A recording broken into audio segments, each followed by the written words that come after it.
Okay, guys, so good morning, and we are working on something today. Uh, that's called Taylor. Excuse me. Okay, I'm all over the place. The phone is falling down. I'm so sorry about this, guys. It's a bad start of the lecture. So this is Farhan Ahmed here. I'm a lecturer at a private university in Karachi, and I have started this series of lectures recently. And these lectures are short lectures. I'm trying to help my students mainly, and if any student around the world who is able to sort of exploit this lecture, I'll be grateful. So this lecture is for everyone, and we have been covering the topic of strategy. We have been discussing about strategy lately, and it was just one lecture that I had uploaded. And after uploading my lecture, I went through the cycle of viral, and my throat is still so sore. I'm unable to speak clearly, and one of my ears is blocked. I can barely hear from my left ear. So, and my eyes were totally reddish.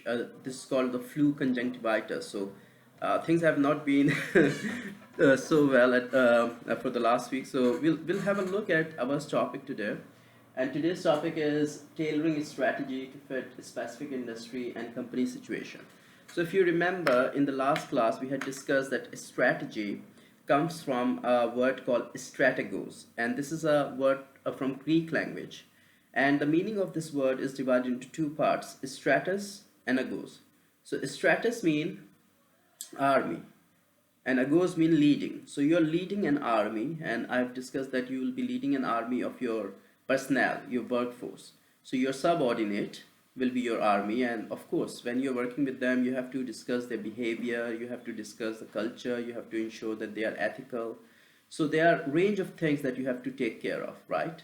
And as we have discussed, that there are different factors that you can use to come up with a competitive advantage, to sort of like take superiority over your competitors, to take a competitive edge.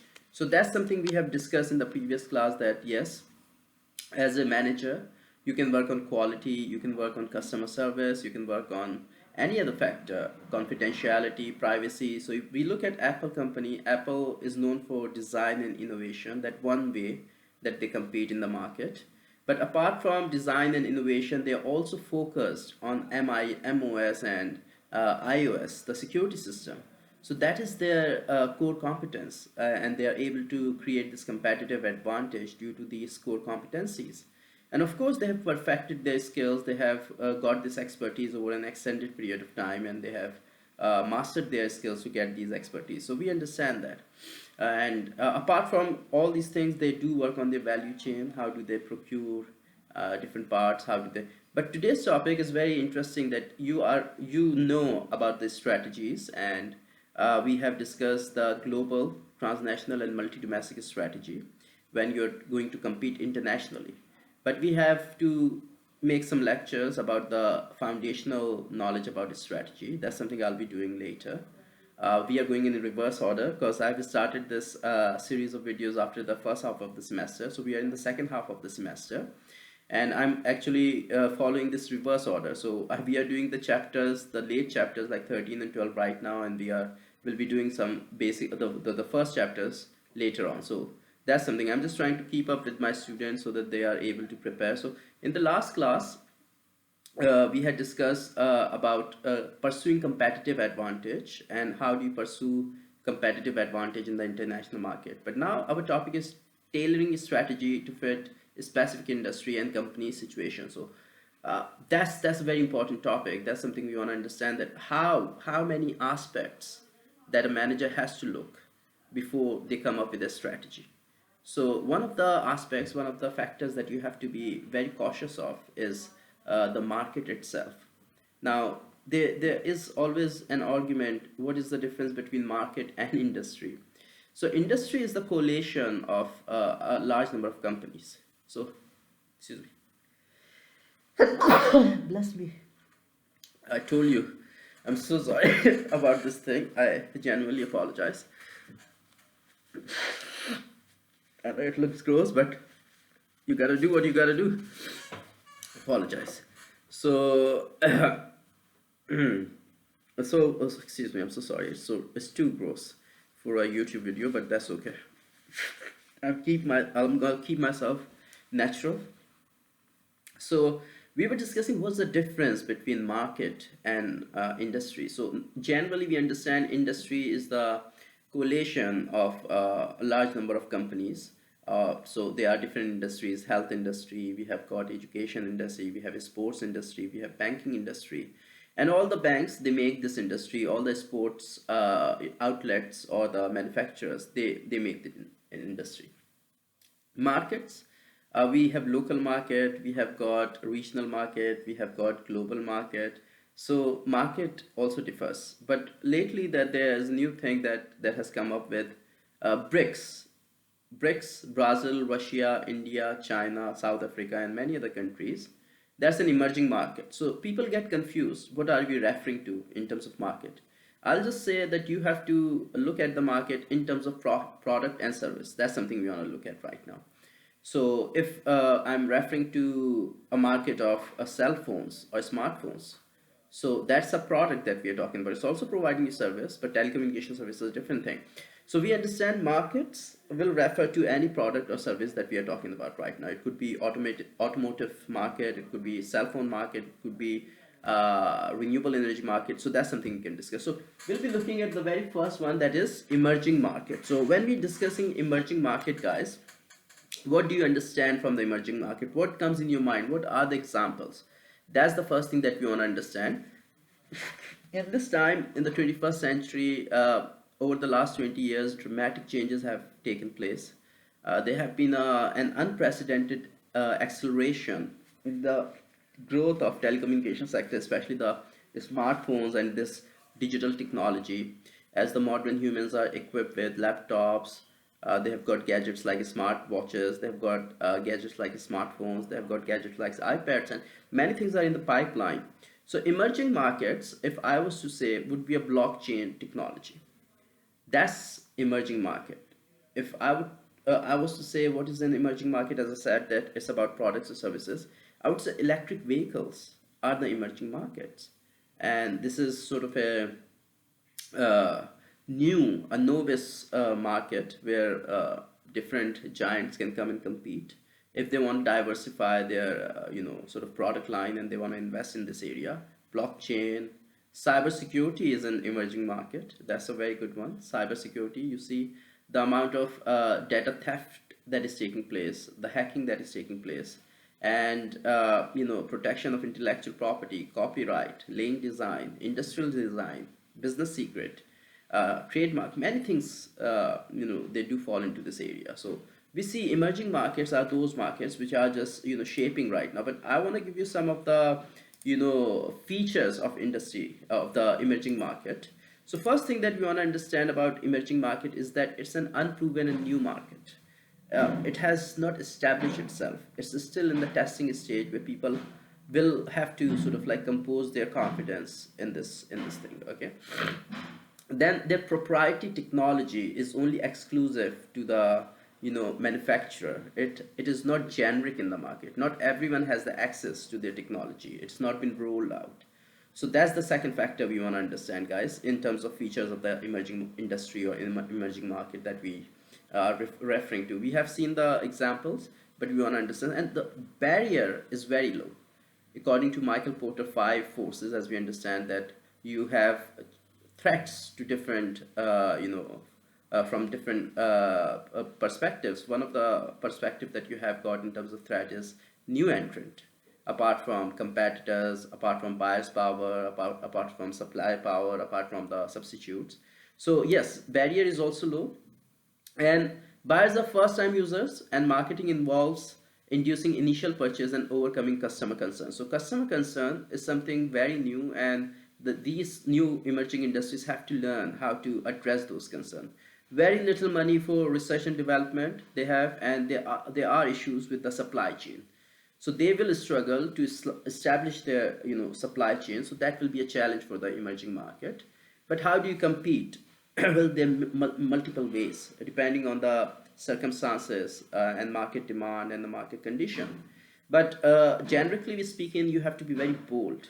You have to be creative. in terms of your strategy, and you have to push hard to improve your technology and product quality. So that's something very crucial. It's critical that when you are trying to compete in the emerging market where you are investing in new technology as electric vehicles, it is not a foolproof technology right now. We don't know the ups and downs. We have heard about the smartphones exploding, in the pockets of the customers. These are the challenges we have had in the past. But when you are investing, so this will come as a challenge to you. Okay, so yes, bold, creative strategy with a distinctive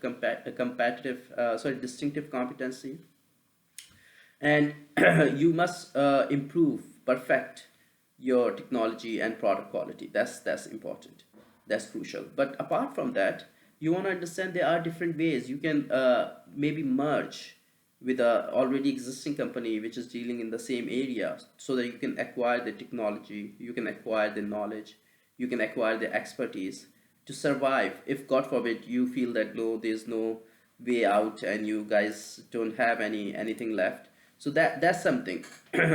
But that's one thing, one area of merger where you can think of. But apart from merging, you can also think of making an alliances.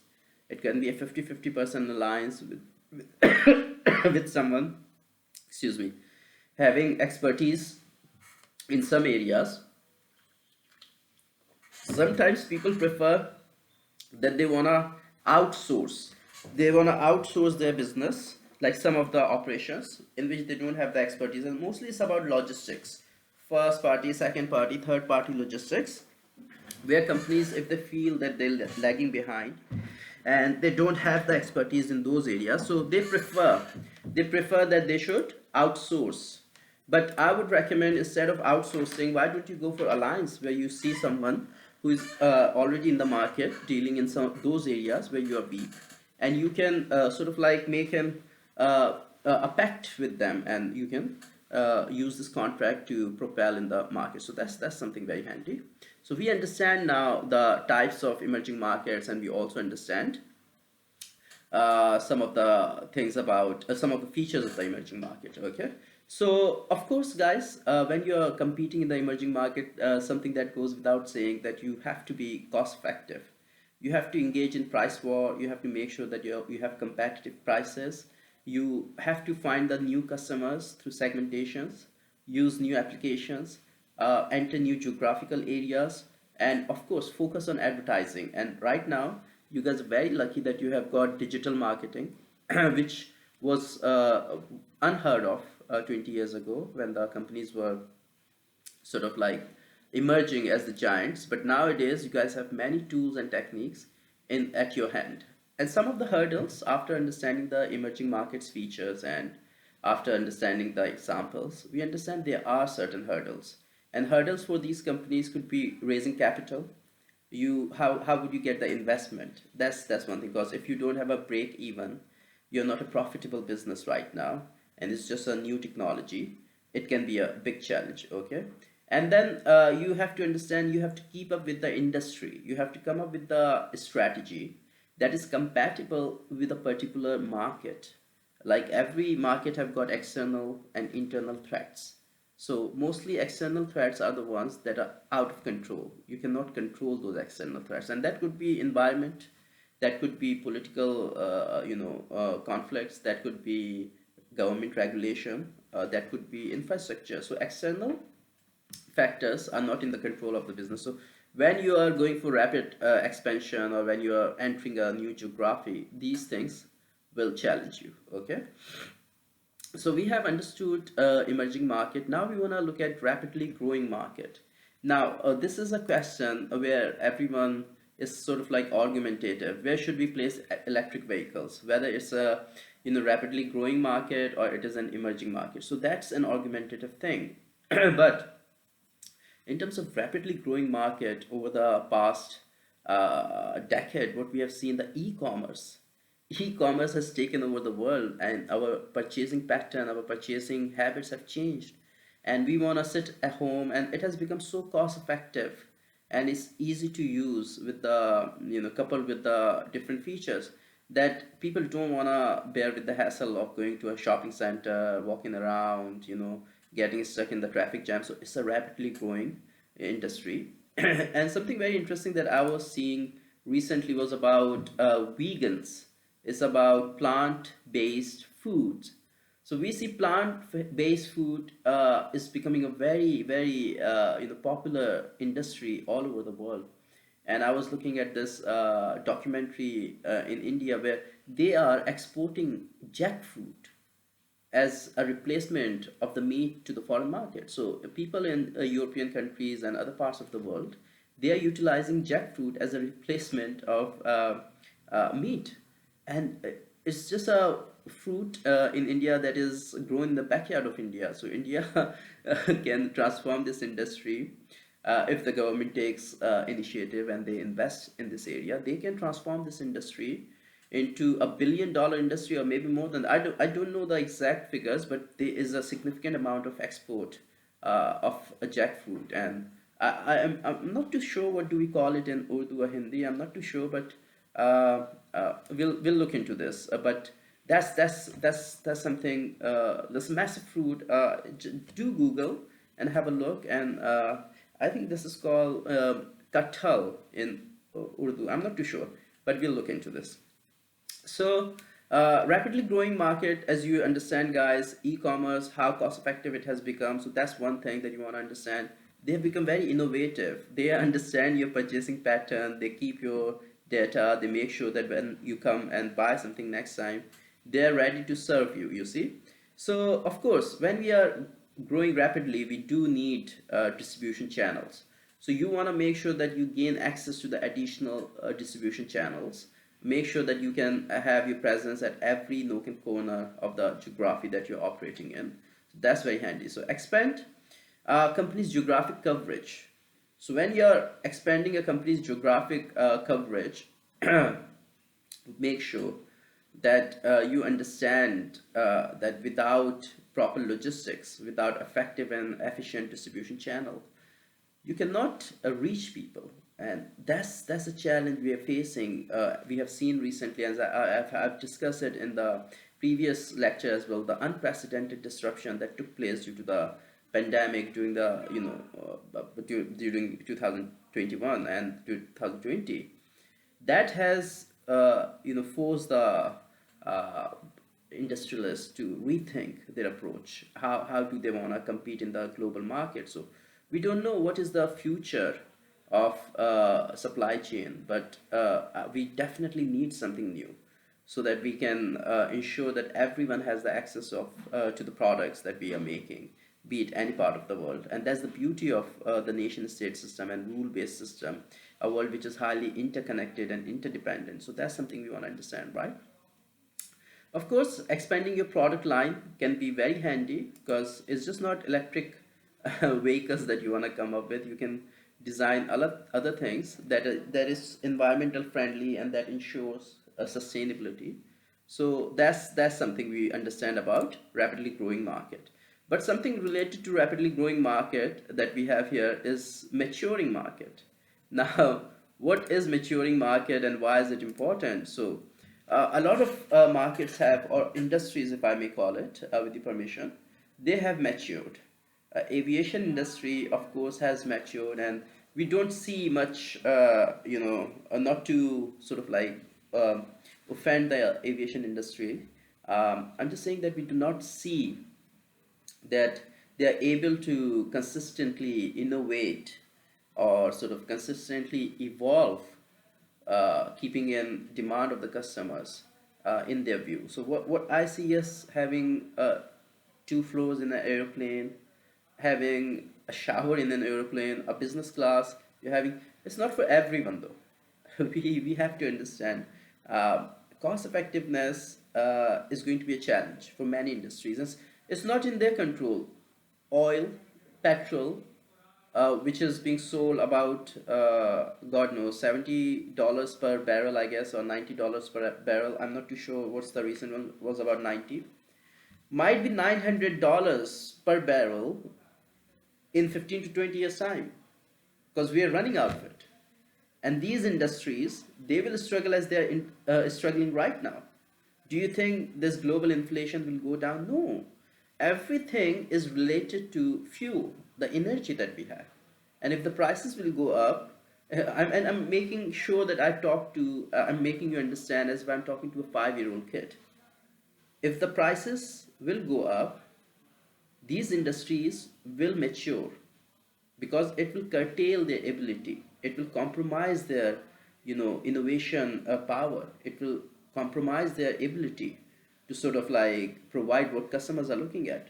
How can you control this external factor? We are running out of oil, and do you think that we are capable, or any industry is capable?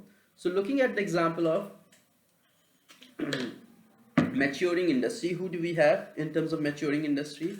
We have aviation industry, we have automotive industry. Yes, 80 electric vehicles are coming up, but traditional automotive industry, they couldn't do much. So we understand that is all mature. Food industry, very mature now. We don't see, and what do we understand by mature? It's unable to generate extra profit. That's what maturing industry is.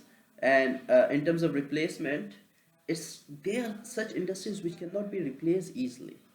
So that's a huge challenge for the global managers or the managers nowadays. Sorry, this video is going to be a bit long because I'm talking about a lecture where we have got 6 industries and few other, strategies to compete in the market. So as a manager in a maturing industry, if you are stuck or you have a job to do, if you are in a traditional banking, you're in fast food chain, you are in the smartphone industry which has fairly matured, you want to make sure that you have to engage in very stiff competition because the demand is slowing in these industries.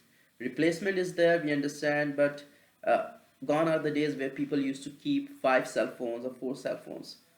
Demand is going down. Gone are the days where people used to, travel around the world for holidays, like 4 holidays. It's very common in Britain. I'm not stereotyping, I beg your pardon, but British people, they like to go for holidays abroad, especially to the like 4 or 5 holidays in a week, in a year. It's been cut down because of the sustainability. People are having awareness what transportation can do to this planet, and apart from smartphone and this food industry, we have got many chefs around the world nowadays, and cosmopolitan food and continental food. It's not for everyone's cup of tea. We can produce videos and blogs. We understand that, but the industry in terms of its production and you know innovation. I mean, who doesn't know about fried chicken? I mean, packing it and supplying it to the customer does not have much value in there. Thanks to the vloggers who are telling us new ways to fry chicken and to cook things. So there are multiple things that we can discuss. Each industry is a topic in itself, and we can literally spend hours discussing them. But if you're in this industry, you have to understand that your buyers will demand bargain because they have been with you for a long period of time, and they are not going to spare you. They will demand high bargain, and they will be. You must also focus on the cost and service at this point. Make sure that you identify problems at the beginning from your value chain so that you can propose greater value to the customers and ensure superior profitability. Innovation, very difficult at this point, but you have to think something out of the box. So most of the time, in most of the cases for industries that have matured, they go for global approach. They go global or international. So that's something we want to understand. Yeah, there can be occasions where you think about merging with a competitors or acquiring a competitor. That's something you can do. So we understand mature industry, and we have looked at some of the features, and we have understood that how you can compete in the maturing industry. So it's very little chance for a manager to sort of exercise muscle strategy because competition is so stiff, and there have been competitors in the market for last 20, 30 years. So you cannot overspend on marketing. You cannot sort of like go for price cutting. You have to meet the higher customer bargain. So all these factors are very challenging for a, sort of a manager who is working in a maturing industry. So we understand this thing now. So we want to understand, apart from maturing industry, our next one is declining industry. So we want to look at the declining industry and what comes in your mind. I'm interested in knowing that what comes in your mind as far as declining industries are concerned. So I have my phone here. Okay, and that's I don't know if you guys can see, and I must check a WhatsApp message as well, because I'm making sure that I do my job job as well. Because if I ignore these messages, it can be a challenge, right? So let me just quickly have a look. Okay, okay, okay. All right. So not relevant to me, which is a good thing. So we were discussing, guys, about the declining industry. We have discussed emerging, maturing, and high velocity industries. We have looked at their, examples. We have discussed their features. We have also looked at some of the strategies that we can utilize to sort of like compete in the market. So we want to look at the next one, and that is called declining industry. Now, what is declining industry and why is it so important? That's something we want to look at. So some of the examples that I can tell you about declining industry is print media, is the newspapers that have gone out of the market. So we don't have print media anymore, unfortunately. They have declined, and they have declined rapidly due to the digital technology. And we see nowadays that majority of the newspapers, they are online. You have the access to digital newspapers. So that's an example of a declining industry. But if you look at your phone, we have got how many things in there. This phone has destroyed how many industries. So we understand watch industry is out of business. Why? Because of this phone. Apart from the watch industry, we have got say CDs, videos, audio cassettes. All these industries have declined only because of one technology, and that is cell phone technology. So that's another thing that we want to understand in terms of declining industry. And this is the example. And what else do we have in terms of declining industry here? Of course, telecommunication. Not many people are using those phones, the conventional phones that we used to have. It's sort of an out of business thing. So that's something we understand. Okay. So demands grow more slowly than economy as whole in this declining industry, because you understand, the people have lost their purchasing power, and they are also looking for something cost effective with multiple features. So they want to go for something that is literally free. I would say that is literally coming up with minimal cost, and that is what the internet and these smart gadgets are providing them the replacement for many things. Sorry about the noise, guys. I think these students have had a break and they are out here, so they are making sure they have the time out. Okay. So we understand, guys, with the declining or stagnant industry, changing lifestyle, dietary pattern, buyers purchasing mindset, apart from customer group that is shrinking, rising cost of the products. All these are the challenges being posed in this industry, and it's very hard for a manager to sort of like compete in the market. Of course, the strategies that we have, focus strategy, that you have to focus on one area, like Apple is focusing on security. And but that's again a mature industry. That's not something. What will you focus in terms of declining industry? That's your call. In terms of print media, it's about the content. Print media has lots of content. Print media, especially the newspapers, were famous for the investigative and interpretive news stories. But nowadays we don't have that content, so we see that is going down. And what we can do about it, we have to invest, we have to train our journalists, we have to invest in the research and development to make sure that we come up with the content that is worthy to the customers, that is worthy for the audience. Also, the circulation and subscription both can go up, but that's something not happening. So differentiation, again, in terms of newspaper, or print industry, what is differentiation in print industry? Apart from the content, the way it looks. I mean, the pages, number of pages, the layout, all these things can make a difference, but at a very cost-effective price, which is impossible. That's why we see these industries like fax machine industry, we talk about phone, print media industry, they are all declining. Okay, so we understood this concept of declining and stagnant industries. Okay, and now we want to look at high velocity markets. Now this is very interesting. High velocity markets depends on the different perspective. People have different definitions for that. Okay, but what we have seen lately, that there was a huge thing that came into the market, and unfortunately due to the political turmoil between the two big powers, it could not go on, but that was about 5G technology.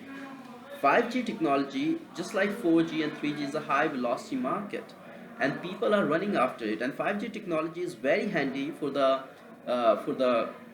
health industry, where you can send sophisticated scans from one part of the world to the another part of the world, and doctors can see every single detail. It is not possible without 5G technology to send X-rays, scan reports through email, just the 3G or 4G technology. So that's high velocity. But lately we have seen the emergence of cryptocurrency and the way it shot up, and the amount of trust people have shown in the cryptocurrency, and the amount of evolution that has taken place, the acceleration that has taken place, the growth that has taken place, it has become a multi-billion dollar industry in a very short span of time. So we are going through this epoch of time where we have got drastic, a very revolutionary, very radical changes taking place in our habits, in our lifestyle, in our choices, and high velocity markets are there to sort of like utilize this, to seize on this opportunity. So that's something we are looking at. Lately, there was something about space tourism. You see, Sir Richard Branson from Virgin Company, he introduced something, the space travel, where you go out in the space where you don't have the gravitational force, and again, SpaceX also did it. Like, there were a few companies, but they did not do so well in high velocity industry. But they rapidly grew. That's one thing that I'm trying to say. Quantum computing, space tourism, cryptocurrency, all these are the example of high velocity market. So we understand this thing, okay? And they have literally grown very fast. And so we understand, guys, why these high velocity markets are becoming successful is because of research and development. That's first thing. If you excuse me, if you are a manager, you want to compete in high velocity market, you must focus on research and development, and you must be able to quickly respond to the capabilities. You must be able to ensure that you fit yourself, you adjust yourself, you shift your resources, okay, you adapt new competencies, you create new competitive capabilities, and at the same time you speed up your products that can be pushed to the market. So the competition is very stiff in terms of high velocity market, okay? There can be occasion where strategic partnership can take place, like Facebook, instead of making partnership, and there have been accusation that Facebook acquired WhatsApp and Instagram by force. That's something we can discuss. But we understand keys to success in competing in high velocity market. First thing is competing, cutting edge expertise. You must have the expertise, matchless, inimitable expertise to sort of like compete in this market. And you must be able to respond to the new development taking place in the purchasing habit, needs of the customer. You must be able to collaborate with others. So innovation and opportunism, agility, resource flexibility, and first mover advantage will help you in terms of what high velocity market. Now the last one that we have got here, and I've written here, is strategies for competing in fragmented industry. And I've been using these two words, industry and market, as synonyms. Fragmented industries are the industries where you don't have an investment, a big investment, Just give me 1 second, guys. I think there's someone at the door. I'll just pause it.